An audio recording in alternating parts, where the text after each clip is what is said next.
All right, so we're going to rebuild this toilet tank. That means that we're replacing the flush valve, flapper, bolts, and fill valve, all of these components. Start by turning the water off. And then I usually use a contractor bag to catch the water, remove the supply line, remove this nut. You can pretty much always do it by hand. And then move that supply line out of the way, pull the fill valve, drain the water. And in this case, we're also going to replace the flush handle just because that nut is reverse threaded, FYI. Throw that away. And then loosen these bolts under the tank with your channel locks at first, and then you can just back them out by hand from there. Once those are removed, you can just pull the tank off of the bowl. I usually just dump the rest of the water out into the contractor bag. Pull this nasty gasket off. Usually that was the part that failed. Shove the bolts into the tank.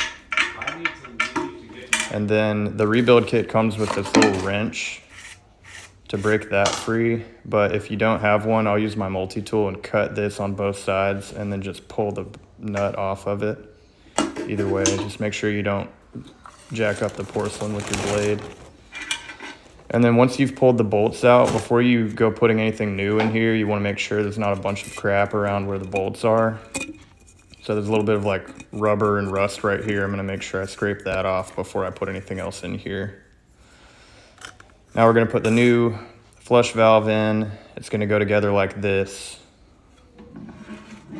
I usually do all of this work on top of the toilet seat and then just wipe it off when I'm done.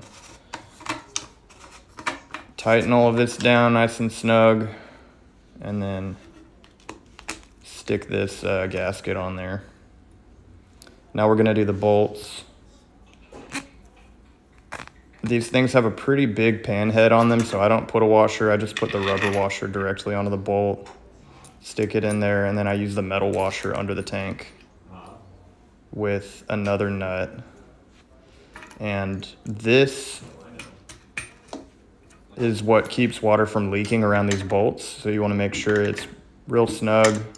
I've never over tightened these, but if you send it a little bit too much, you could crack the porcelain, so you just want to get it real snug but not over the top.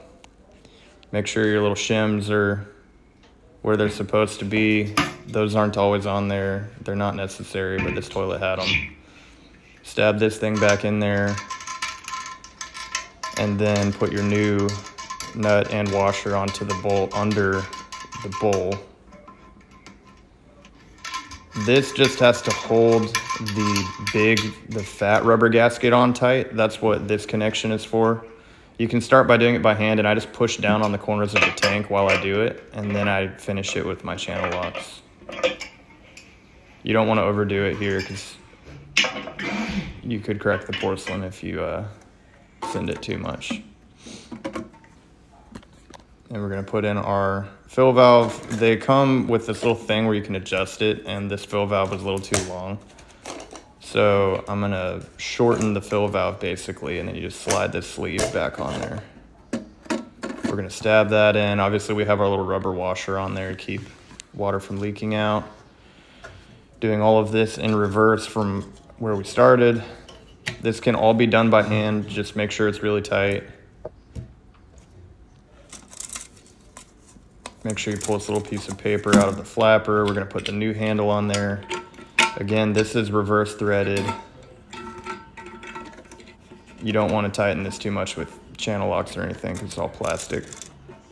Hook your chain on there. Adjust the chain so that it's tight because the chain can get stuck under the flapper. And then you put this little hose from the fill valve to the flush valve. It comes with this little clip. Make sure your hose is fully seated and then turn the water back on. And then you just want to inspect and make sure there's no water dripping out from under the tank or around the tank, and then flush the toilet multiple times to leak check.